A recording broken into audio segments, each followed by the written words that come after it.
Tonight on Connecticut's news station, car thefts rising. We'll hear from one Kia owner concerned about the security flaw allowing thieves to take vehicles.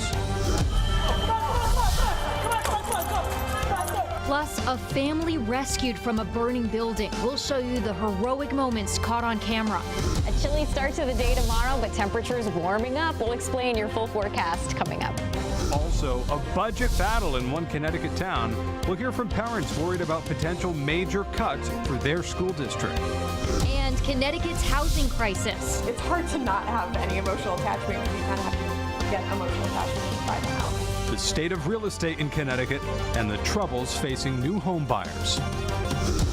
Now at 10, this is Fox 61, Connecticut's news station.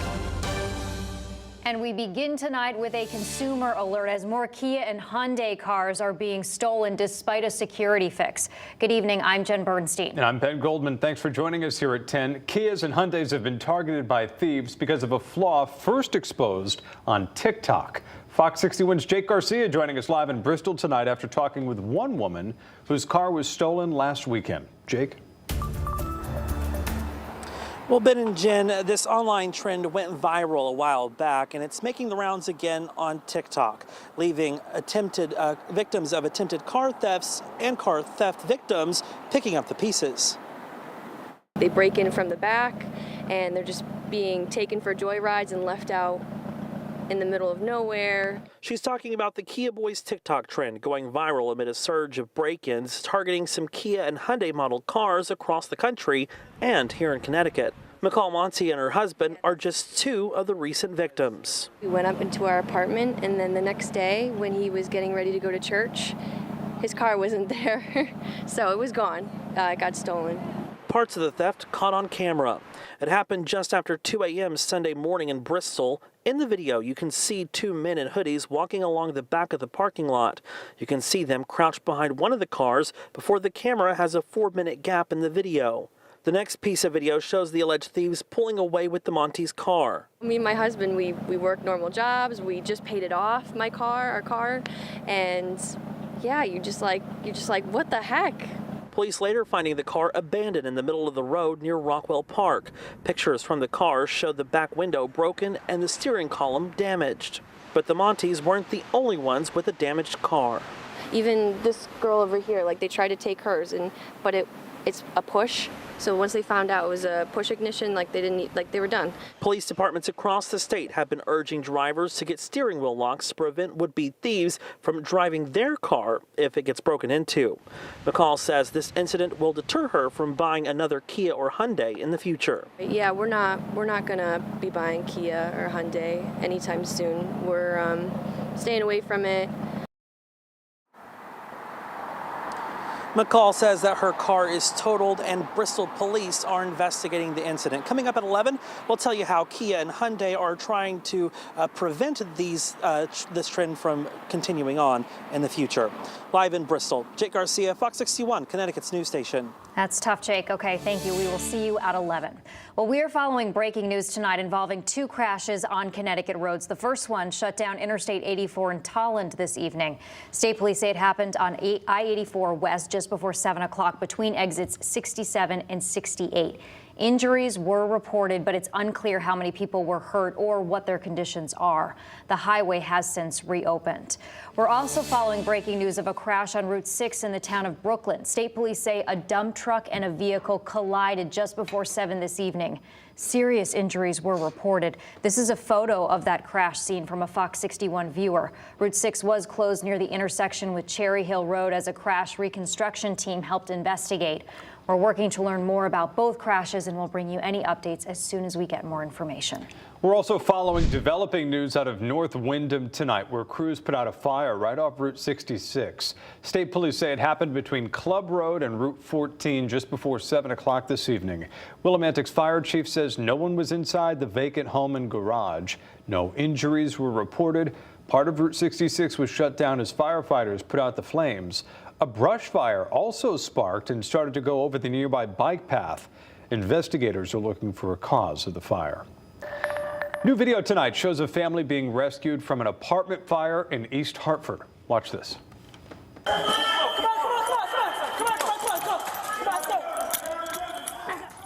Police say officers helped get the family out of the building on Hillside Street.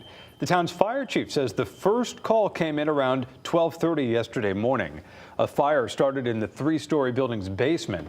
2 East Hartford police officers went to the hospital for smoke inhalation. 4 of the roughly 100 units were destroyed in the fire. Hartford and Manchester firefighters also helped East Hartford crews, who stayed on scene for nearly 5 hours. Wow. All right, we've got sunshine and blue skies, and get ready, it's going to get warm. Chief Meteorologist Rachel Frank joining us now with the first check of the forecast. Hi, Rach. Hi, it's a little bit cooler outside tonight, but after we get through tomorrow morning, temperatures are going to soar for the remainder of the week. Right now, we're looking at temperatures in the low 50s in the Hartford area, mid 50s in New Haven, and already in the upper 40s for Groton. Here's a look at the 24-hour temperature change, anywhere between 5 to 15 degrees cooler than it was at this exact time yesterday. Low temperatures tonight will be falling back into the upper 30s to right around 40 degrees as we head towards daybreak tomorrow. I don't think frost will be an issue tonight for most of the state, but I wouldn't be surprised if some of our cooler spots and outlying areas end up taking a shot of a frosty start to the day tomorrow. Most of our plants that are started to grow should be fine though. Otherwise, after that chilly start, lots of sunshine will help those temperatures rebound. By noon, we're in the upper 60s and we'll see high temperatures climbing into the lower to middle 70s as we head through the afternoon, at least away from the shoreline, and near 70 at the beaches. But this is just the beginning of the warm up. We'll show you how much warmer it gets here moving forward coming up. Rachel, thank you. A man is in the hospital tonight after being shot in the Frog Hollow neighborhood of Hartford. It happened just before noon, right near the corner of Park and Lafayette Streets. Police say the man in his 20s was conscious on the scene. At last check, he was listed in critical but stable condition. Neighbors say they're fed up with the recent violence. Because you can't go nowhere now. I pray that just to come outside. Let's get these guns off these streets, please, because it's not a life for us to be living. Still no word on any arrests or suspects. The shooting remains under investigation. State police say a trooper shot a man in the town of Brooklyn after he refused to leave his home for a court-ordered eviction. It happened on Tiffany Street just after 9:30 this morning. Police also claim the man had a knife in his hand. He was flown to UMass Memorial Medical Center in Worcester, Massachusetts, where he underwent surgery. Police have not released his name nor the identity of the trooper who shot him. The Inspector General is now taking over the investigation. New information tonight in the deadly crash that killed State Representative Quentin Williams. House Speaker Matt Ritter released a statement this evening that said the report on Quentin Williams' death would be coming out, and that report would indicate Williams was over the legal blood alcohol level in the wrong-way crash on Route 9 that took his life back in January. Williams was hit by another driver, Kamedi Mustafish, who was going the wrong way on the highway. She was also killed in the crash. Sources tell Fox 61 her toxicology report will also reveal that she, too, was drunk at the time of the crash. Fox 61 reached out to obtain those reports. We'll share those with you once they're made public. Yale police are investigating tonight after a graduate student was sexually assaulted in their home. It happened on Elm Street around 2 this morning. Officers say the student woke up to a man pointing a gun at them. That student was then allegedly sexually assaulted before the suspect took off.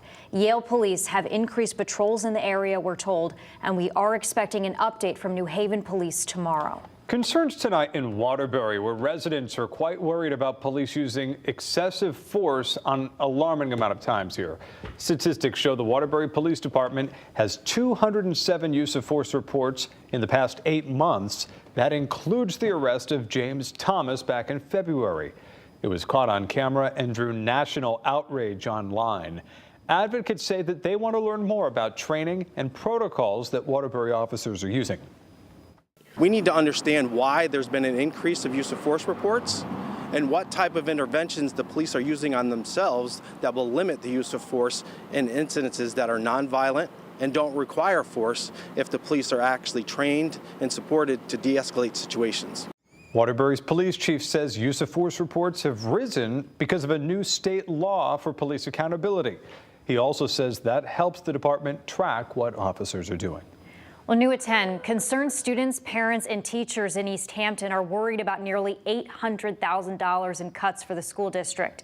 They packed tonight's town council meeting, and Fox 61's DeAndrea Turner was there to see what they had to say. She joins us live in East Hampton now with more. DeAndrea. Well, you guys, the last of everyone actually just came out of this building a few minutes ago, and everyone who spoke at this town meeting today, they asked the town council to send that budget back to the Board of Finance. Now, there was a town council meeting 2 weeks ago about this, where the town boards of finance proposed $792,000 in cuts. These cuts could have major ramifications on East Hampton School District, including terminating at least 5 teachers, expanding class sizes, and potential for eliminating a part-time school psychologist and math specialist.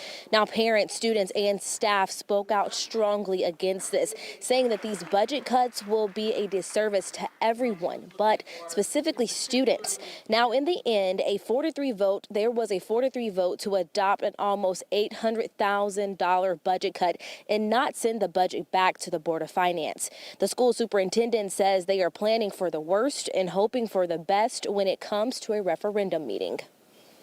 You know, we kind of will go ahead planning for those cuts.